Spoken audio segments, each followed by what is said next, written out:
নির্বাসনে থেকেও দেশের কথা ভাবি, দেশকে ভালোবাসি। তারা স্বীকার না করলেও বা আমার অধিকারে, আমার দেশে ফেরার অধিকারকে তারা লঙ্ঘন করলেও দেশ তো আমার, ওই দেশে তো আমি জন্মেছি, ওই দেশে তো বড় হয়েছি। সেই জন্য দেশের জন্য মায়া হয়, দেশের কথা ভাবি। দেশে আর জীবনে কখনো ফিরতে না পারবো না জেনেও দেশের কথা ভাবি। গত 15 মাসে ডক্টর ইউনূসের সরকারকে কেমন দেখলেন, কেমন দেখছেন? ওটা কতবার যে বলেছি আমি, আমার ফেসবুকের লেখায়, আমার কলামে সবসময় বলেই যাচ্ছি। হ্যাঁ, এসব জিহাদি উত্থান হয়েছে, জঙ্গি জিহাদির উত্থান, এবং তারা যত অরাজকতা আছে, মব সন্ত্রাস আছে, তা তো করছেই। দেশকে একেবারে নরক বানিয়ে ফেলেছে। এগুলো তো সবাই আমরা দেখছি, সবাই আমরা জানি। এখন এই অবস্থা থেকে মুক্তি কিভাবে পাবো? আসলে আমার তো পাওয়ার কিছু নেই। আমাকে তো 31 বছর আমি নির্বাসনে আছি। আমাকে যেতেও দেবে না কেউ। যে সরকার আসবে সেও যেতে দেবে না। আমার নিজের দেশে আমাকে ফিরতে দেবে না। 31 বছর যাবৎ যে সব সরকার ছিল তারাও আমাকে ফিরতে দেয়নি। তারপরও তারপরও নির্বাসনে থেকেও দেশের কথা ভাবি, দেশকে ভালোবাসি। তারা আহ স্বীকার না করলেও বা আমার অধিকারে, আমার দেশে ফেরার অধিকারকে তারা লঙ্ঘন করলেও দেশ তো আমার, ওই দেশে তো আমি জন্মেছি, ওই দেশে তো বড় হয়েছি। সেই জন্য দেশের জন্য মায়া হয়, দেশের কথা ভাবি। দেশে আর জীবনে কখনো ফিরতে না পারবো না জেনেও দেশের কথা ভাবি। এই যে জঙ্গি জিহাদিদের সমর্থনে যে সরকার বসেছে, যে ইউনূস সরকার, আমরা তো তাদের চেহারা দেখলাম অনেকদিন, তাই না? 15 মাস। আচ্ছা, এখন দেখা যাক নির্বাচন হলে কি হয়, আদৌ গণতন্ত্র প্রতিষ্ঠিত হয় কিনা, আদৌ কোনো সরকার আসে কিনা যে সরকার দেশকে ভালোবাসবে বা দেশের কোনো ভালো করবে, দেশের উন্নতি করবে, গণতন্ত্র বজায় রাখবে, এবং দেশের যা আমরা চাই, বৈষম্যহীন একটা সুস্থ সভ্য সমাজ, সেটা পাবো কিনা জানি না, তবে অপেক্ষা করছি। সেই বৈষম্যহীন শুনতে পাচ্ছি না। এখন শুনতে পান আপা? হ্যাঁ, হ্যাঁ। এই বৈষম্যহীন সমাজ কি আপনি ডক্টর ইউনূসের কাছে প্রত্যাশা করেন? না, না, তার কাছে প্রত্যাশা করি না। সে সে একেবারেই দেশের কথা ভাবে না, সে নিজের কথাই ভাবে হয়তো।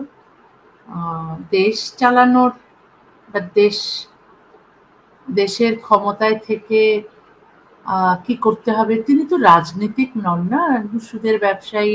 উনি গ্রামীণ ব্যাংক করেছেন, নিজের নিজের ট্যাক্সের টাকা যেন দিতে না হয়, তারপরে যা বাকি ছিল সেগুলো মওকুফ করে নিয়েছেন। খুব ধূর্ত লোক না, তার কাছে তো দেশের ভালো কিছু আশা করা যায় না। এতদিন থেকে তিনি যা প্রমাণ দিলেন, এই যে মব সন্ত্রাস হচ্ছে, এই যে মেয়েদের উপর অত্যাচার হচ্ছে, হিন্দুদের উপর অত্যাচার হচ্ছে, আওয়ামী লীগ নেতা কর্মীদের উপর অত্যাচার হচ্ছে, তারাও তো মানুষ দেশের। তারপর এই যে এতগুলো সাহিত্যিক, সাংবাদিক এবং যারা আওয়ামী সমর্থক ছিল তাদেরকে জেলে ভরে রেখেছেন। কত মানুষকে খুন করা হয়েছে, কত মানুষ ভয়ে দেশ থেকে চলে গেছে। এইসব তো অরাজকতা চলছে। তিনি তাদের এইসবের বিরুদ্ধে তো কোনো অ্যাকশন নেননি। আসলে এইসবের বিরুদ্ধে অ্যাকশন নেওয়া এবং দেশকে সুস্থভাবে পরিচালনা করা, এগুলো তো তার উদ্দেশ্য নয় না। এখন তাকে তো আমরা কেউই চাই না। যারা চেয়েছিল একটা সময়, জুলাইয়ে যারা চেয়েছিল, তারা তো বুঝে গেছে, তারা তো আর কেউ চায়নি, কেউ চায় না তাকে। এখন তিনি যত তাড়াতাড়ি বিদায় হন তত ভালো। যদি যদি পলিটিশিয়ানরা ক্ষমতায় আসেন, তা ভালো। তারা যদি মন্ত্রী হন, তারা যদি প্রধানমন্ত্রী হন, তাহলে যদি দেশের কোনো উন্নতি আশা করা যায়। তবে মুক্তিযুদ্ধের পক্ষের শক্তিকেই আমরা চাইছি, মানুষ চাইছে। আমরা চাইছি না কোনো ধর্মান্ধ অপশক্তি এখানে এসে রাজত্ব করুক বা তাদের শরিয়া আইন চালু করুক বা খেলাফতের দিকে ধাবিত হোক বা নারীকে ঘরবন্দি করুক। অলরেডি তো এক জামাতে আমির বলে দিয়েছে নারীর আম, ইয়ে কাজের সময় নাকি কমিয়ে 5 ঘন্টা করবে, এরপর 0 করবে। মেয়েদেরকে ঘরবন্দি করার এই তো তাদের ছলচাতুরি না, এই তো তাদের তাদের ইচ্ছে। তারপর ওই যা দেখলাম কিছুদিন আগে যে এই ইসলামী ছাত্র শিবির হয়তো রাকসুতে জিতেছে, এদের যা বোরখাওয়ালা চেহারা দেখলাম, এখন ভাবছি যে ছাত্র শিবির যদি এই বিশ্ববিদ্যালয়গুলোতে যেতে, হ্যাঁ, ছাত্র সংসদে আসে, আর এইদিকে যদি দেশের সংসদ নির্বাচনে যদি এই জামাতে ইসলামী আসে, তাহলে দেশের কি অবস্থা হবে? সব মেয়েদের বোরকা পরাবে, মেয়েদের ঘরবন্দি করবে, তারপর মেয়েদের শিক্ষা বন্ধ করবে, মেয়েদের স্বনির্ভরতাও বন্ধ করবে, ঠিক আফগানিস্তানের মতো। মাঝে মাঝে মনে হয় যে আফগানিস্তানের চেয়েও খারাপ অবস্থার দিকে যাবে এই দেশ। এখান থেকে বের হওয়ার উপায় কি? আপনার কি মনে হয় ডক্টর ইউনূস সরকার নির্বাচন দেবে, নাকি এই যে একটা জিহাদি সরকার তারা গঠন করেছে, এই সরকার কি তারা দীর্ঘদিন টানতে চায়? এরকম অভিযোগ কিন্তু আছে। হ্যাঁ, এইরকম টানতে চাইবে তো, কারণ নির্বাচনের কথা তো এর আগেও বলেছে, কিন্তু সেই নির্বাচন তো দেয়নি। এখন দেখা যাক, ফাইনালি সবাই আশা করছে এইবার বোধহয় নির্বাচনটা সত্যিই হবে। সত্যি হলে মুক্তিযুদ্ধের পক্ষের শক্তি আসুক ক্ষমতায়, এটাই চাই। তবে এই যে আওয়ামী লীগ নির্বাচন করতে পারবে না, আওয়ামী লীগকে ব্যান করা হবে, এটা ঠিক না। না, গণতন্ত্রে সবারই পার্টিসিপেশন দরকার, সব দলেরই। এবং আমি যেটা মনে করি একটা দলকেই বাদ দেওয়া উচিত, সেটা হচ্ছে ধর্মভিত্তিক রাজনৈতিক দল। কারণ রাজনৈতিক দল যদি ধর্মভিত্তিক হয়, সেটা কিন্তু দেশের কোনো মঙ্গল বয়ে আনে না, অমঙ্গল ছাড়া। সুতরাং জামাতে ইসলামীকে নিষিদ্ধ করা হোক। আহ, তারপর আওয়ামী লীগের উপর যে নিষেধাজ্ঞা আছে সেটা বাতিল করা হোক। কারণ আওয়ামী লীগ একটা অন্যায় করেছে অনেক নিজেদের শাসনামলে, কিন্তু তারপরও মুক্তিযুদ্ধের পক্ষের শক্তি। তারা ধর্মভিত্তিক রাজনীতি করছে না, যদিও তারা ক্ষমতায় এসে ধর্মকে খুবই ব্যবহার করছে। ধর্মকে খুবই ব্যবহার করেছে বিএনপি, ধর্মকে খুবই ব্যবহার করেছে জাতীয় পার্টি। কে না করেছে? কে দেশের কথা ভেবেছে? দেখুন, দেশের কথা কেউই ভাবেনি, দেশের উন্নতির কথা কেউই ভাবেনি। সবাই নিজেদের আখের গুছিয়েছে, টাকা পয়সা লুটপাট করেছে, দেশের সর্বনাশ করেছে। তারপরও আমরা ওদের মধ্যেই আমরা খুঁজি যে কেউ ভালো, কেউ আসুক। কারণ আগে ভালো ছিল না, এখন হয়তো সংশোধন করবে নিজেকে, এইসব ভাবি। আওয়ামী লীগের ব্যাপারেও ভাবি, বিএনপির ব্যাপারেও ভাবি, অন্য যে পার্টি আছে সব পার্টির ব্যাপারে ভাবি যে ঠিক আছে, ওরা যে ভুলগুলো করেছিল সেই ভুলগুলো বোধহয় সংশোধন করবে, হয়তো দেশ একটা সুষ্ঠু গণতন্ত্রের পথে যাবে। দেশে হয়তো ইকুয়াল সোসাইটি, তারপর বৈষম্যহীন সমাজ, তারপর নারীর অধিকার, মানবাধিকার সবই বজায় থাকবে, বাক স্বাধীনতা বজায় থাকবে, হ্যাঁ, এই ধর্মনিরপেক্ষতা বজায় থাকবে। এগুলো দেখি, জানি না এগুলো স্বপ্ন কিনা, জানি না বাংলাদেশের মতো দেশে কোনোদিনই আর সুস্থ রাজনীতি সম্ভব হবে কিনা। তারপরে তো আমরা আশা করতে দোষ আমাদের, আমরা তো আশাই করছি না, আর আশাই করছি। আর আমি লিখছি আমার যেটুকু, আমি তো আর দেশে নেই, দেশের বাইরে থেকে দেশের কথা ভেবে যতটুকুই লিখছি, ওই লিখছি যে লিখছি দেশকে যেন, দেশে যেন ধর্মনিরপেক্ষতা থাকে, দেশে যেন গণতন্ত্র বজায় থাকে, বাক স্বাধীনতা থাকে, মানবাধিকার, নারীর অধিকার, এইসব থাকলেই তো যথেষ্ট। সবার যদি অন্ন বস্ত্র বাসস্থান আহ, বাসস্থানের নিশ্চয়তা হয়, যদি নিরাপত্তা থাকে, শিক্ষা স্বাস্থ্য আহ, যদি শিক্ষা স্বাস্থ্যের নিশ্চয়তা যদি থাকে, তাহলেই তো তাহলেই তো দেশের মানুষ সুখে থাকবে, ভালো থাকবে। এটাই চাই। জি। বেঁচে ইউনূস থাকাকালীন সরকারকে আর দেখে যেতে পারবো কিনা দেশ, দেশের সবাই ভালো আছে, তারপরে আমরা যতদিন না দেশের ভালো হয় ততদিন তো আমাদের সংগ্রাম লড়াই চালিয়ে যেতে হবে।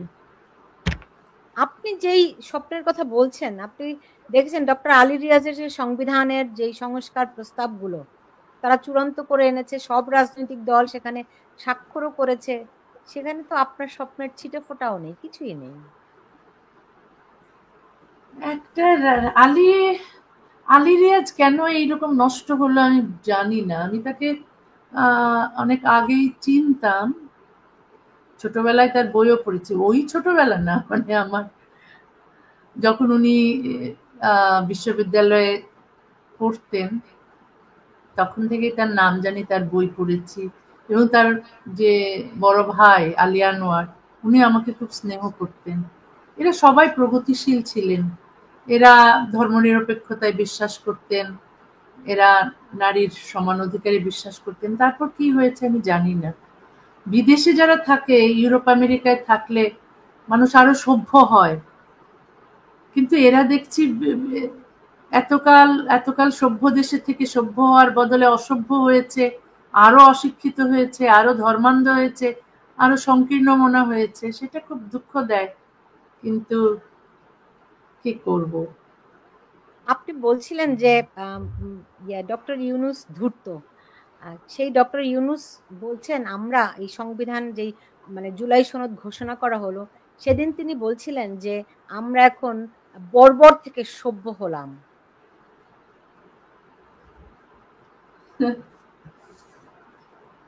এখন আমি বলছি না যে মানুষ খুব সভ্য ছিল আগে, কিন্তু এটা তো নিশ্চিত, যা আমরা দেখেছি, যা একেবারেই সভ্যতার লক্ষণ নয়।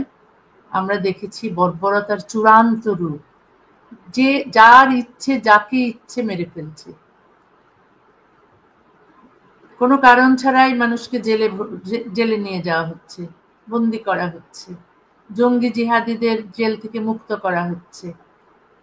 হ্যাঁ, যত ভাস্কর্য আছে দেশে, যত মিউজিয়াম আছে ভেঙে ফেলা হচ্ছে। তারা মুক্তিযুদ্ধের ইতিহাসকে নিশ্চিহ্ন করে দিতে চায়। এগুলো তো বর্বরতার চূড়ান্ত। আমাদের গর্ব কি? বাংলাদেশ নামের একটা নতুন দেশের গর্ব তো মুক্তিযুদ্ধ, ভাষা আন্দোলন, তারপর আমরা যা এই দেশের যে ৭২-এর সংবিধান আমরা রচনা করেছি, যেটা আমাদের গর্ব, সেগুলোকে মুছে ফেলা, সেগুলোকে উড়িয়ে দেওয়া, আর আমাদের ইতিহাসের যে গর্বের দিক ছিল সেগুলোকে নিশ্চিহ্ন করে দেওয়া, এগুলোই তো বর্বরতা। তিনি যা ইচ্ছে তাই বলেন, কিন্তু মানুষ তো আর বিশ্বাস করবে না। মানুষ একবার ভেবেছিল, সেই জুলাইয়ে ভেবেছিল যে, আর অগাস্টের শুরুতে ভেবেছিল যে ইউনূস সাহেব তো বেশ নোবেল প্রাইজ শান্তিতে পেয়েছেন, তিনি বোধহয় শান্তি আনবেন দেশে। তিনি শান্তির বদলে তো অশান্তি এনেছেন। এখন দেখা যাক, আমরা বসে আছি নির্বাচনের জন্য। তিনি নির্বাচন আদৌ দেবেন কিনা জানি না, কিন্তু যদি দেন তাহলে হয়তো দেশের অবস্থা আবার একটু ভালোর দিকে যেতে পারে। অন্তত এই মব সন্ত্রাসের জঙ্গি জিহাদির তাণ্ডব থেকে তো মানুষ মুক্তি পাবে।